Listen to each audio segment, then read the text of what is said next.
Welcome to Poker Market, making poker more efficient.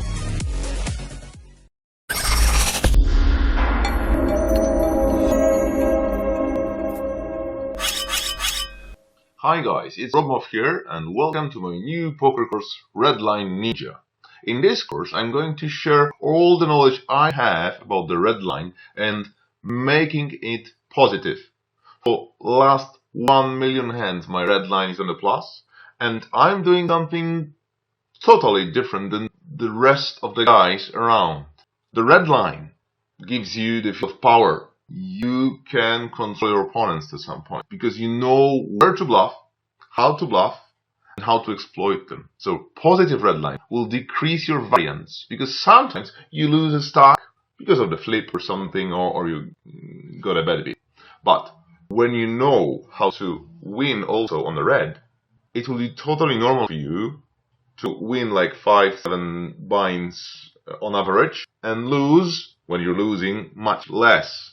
Because people who are just playing on the blue line, their lines are totally different than mine. Red line will protect your winnings, will give you lots of power to outplay your opponents, and every player who has the red line on the plus gains lots of respect, and people will be feared.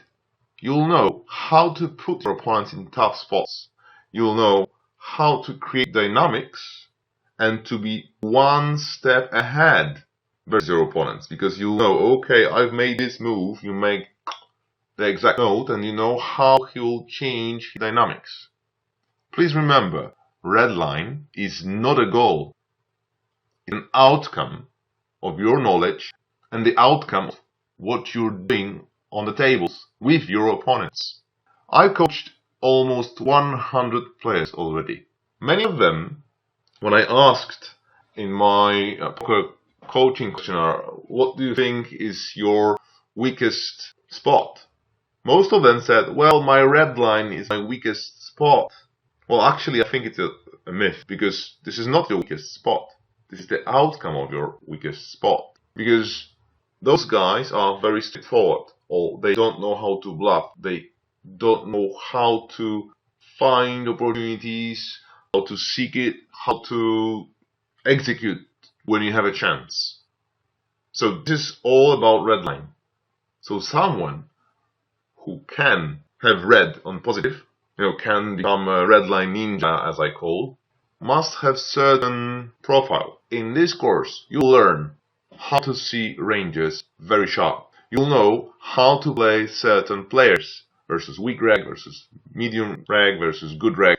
You'll know and prove very quickly how to play multi-way pots, and also versus all types of fishes. Because I don't know if you believe me, but I think that more than 50% of the players playing mid and high stakes don't know how to exploit fishes well. So you'll learn how to plan hands from the pre-flop to the river, even without starting a hand.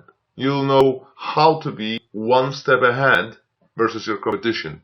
You'll know how to learn faster, more effectively, and you'll learn how to prepare yourself for the game to kill everyone around. And at the end, you'll be a very respected player, and you'll learn lots of money. Because poker is not about the red, it is about the green. But, as you see, green equals blue plus red.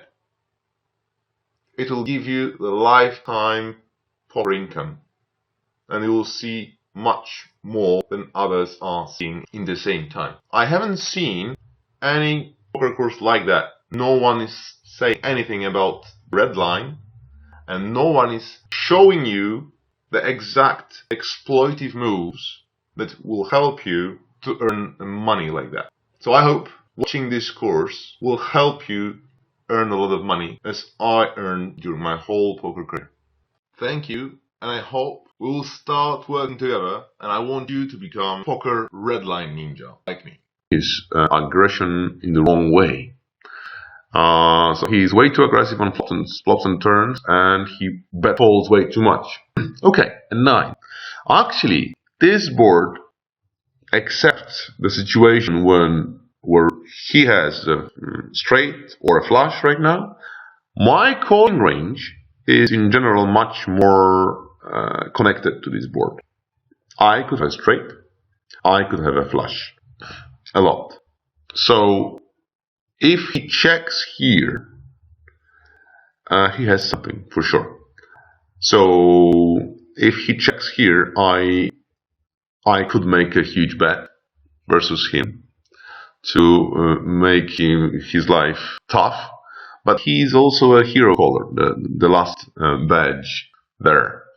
So I'll be kind of afraid of doing that. So if he decides to make a check, I would strongly prefer him to make a bet.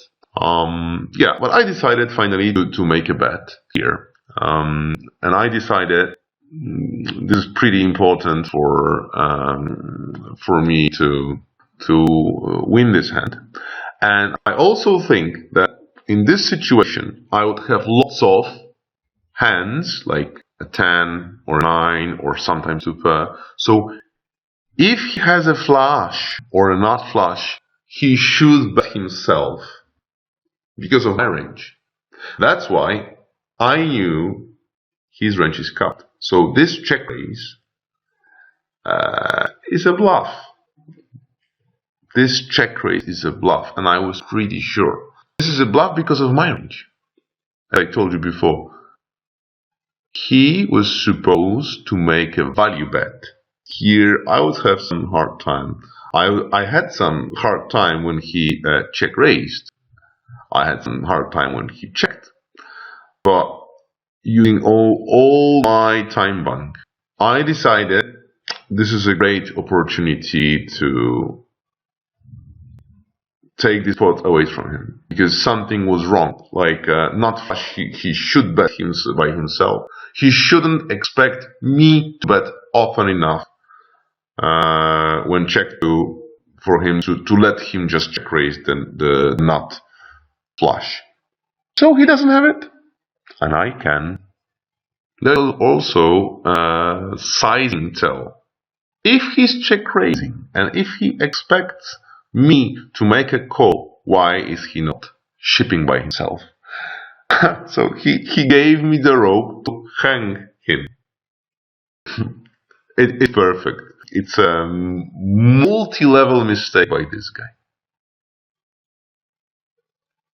And after 5 seconds, he folded. Look on my hand and tell me what I was thinking.